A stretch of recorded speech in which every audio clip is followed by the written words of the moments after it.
There's this strange ritual. Oh, and before I proceed, the glasses, it's not because I'm doing a conspiracy one. I don't even know where my hat is.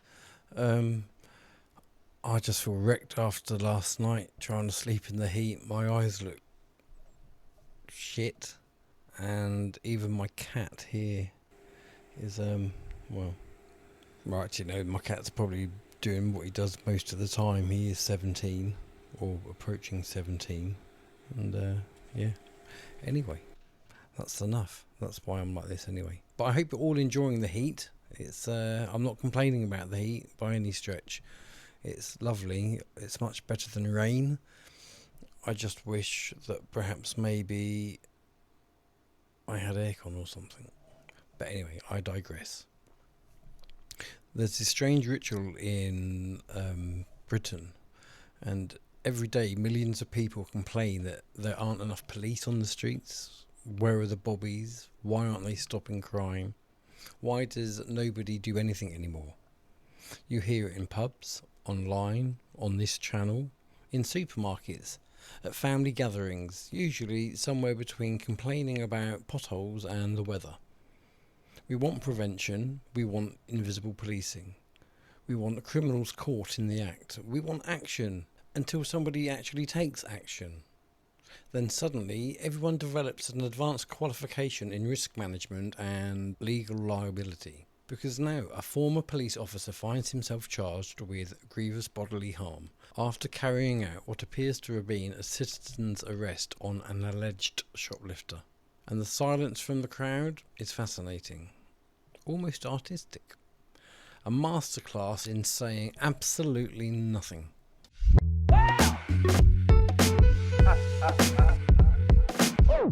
Yes, hello, welcome to the channel. It is I, Chris, with a K. I hope everyone's well and, like I said, enjoying the heat.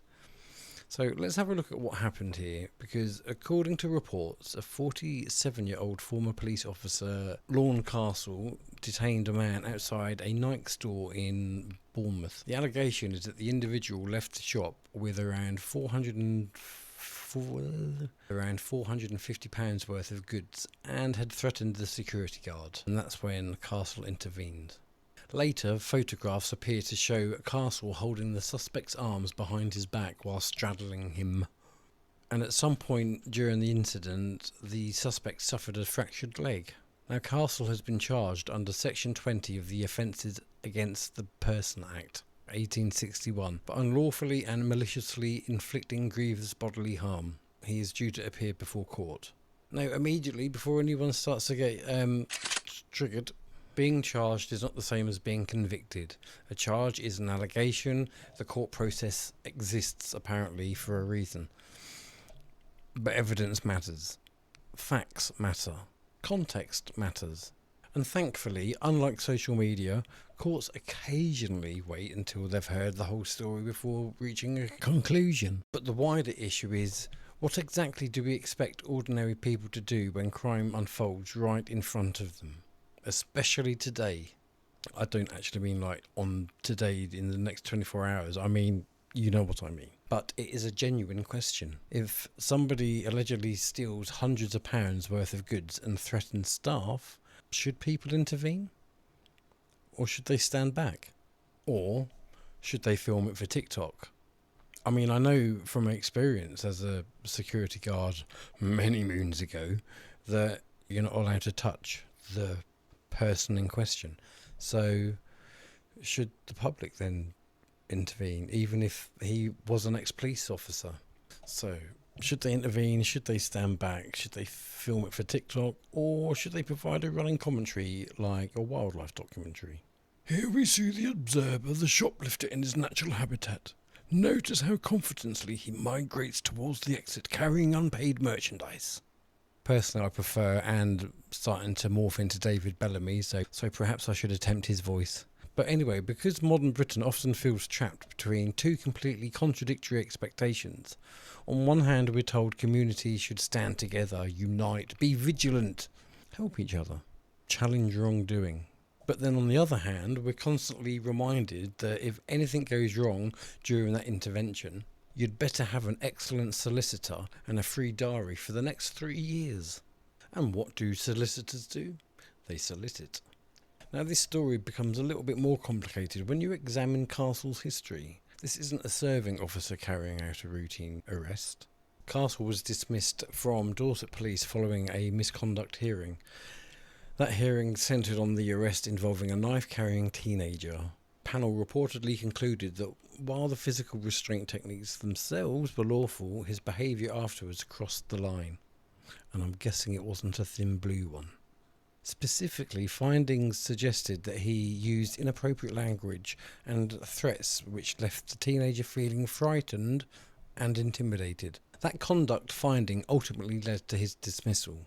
Supporters argue that officers dealing with dangerous situations shouldn't be judged as though they're hosting a tea party. But then critics do argue that professionalism does kind of matter especially when emotions run high. Reasonable people watching this can decide where that line sits. But what makes this case particularly striking is the contrast. Here's a man who received bravery awards, a man recognised for David Bellamy's back, a man recognised for rescuing women from a river, a man previously named Community Officer of the Year. Today he's running a boxing academy with his wife, and now he's preparing to appear in court facing a serious criminal charge. 1 minute you're receiving commendations, the next you're receiving legal paperwork. Britain can be really efficient when it really puts its mind to something.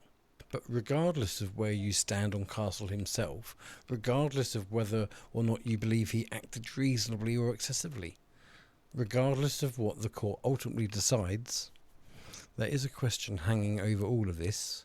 What message does that send to the public? What message do they take away from this? If somebody witnesses a theft, sees staff being threatened, believes a suspect should be detained, what lessons are they learning from cases like this? Intervene? Don't intervene? Call the police and wait? Or pretend not to notice?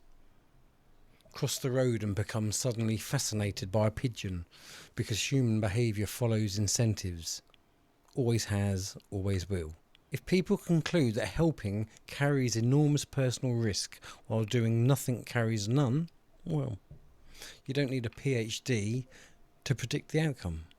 Not everyone must agree, not because one side is automatically right, and not because the facts have already been decided, but because it forces us to confront a contradiction at the heart of our modern society. We demand action against crime, we complain when nobody steps forward, we criticise police for being absent, we criticise citizens for being passive. Then when somebody does step forward, the legal system begins turning, investigations begin, charges emerge, years pass, and everybody quietly observes from a safe distance, learning lessons, drawing conclusions, and making mental notes. Because if society generally wants people to prevent crime, challenge criminals and protect communities, then society also needs to decide how much risk it expects those people to carry when things don't unfold perfectly. Until then, we'll continue hearing about the same complaints. Why does nobody do anything? Followed immediately by, well, not like that. And somehow, in modern Britain, both statements manage to exist exactly at the same time. So, let me know what you think in the comments below. Look after yourselves. I've just noticed that my glasses are on the piss, and all is good. Go and have a Solero, enjoy the hot weather, and I'm going to go and lay under a fan. Bye for now.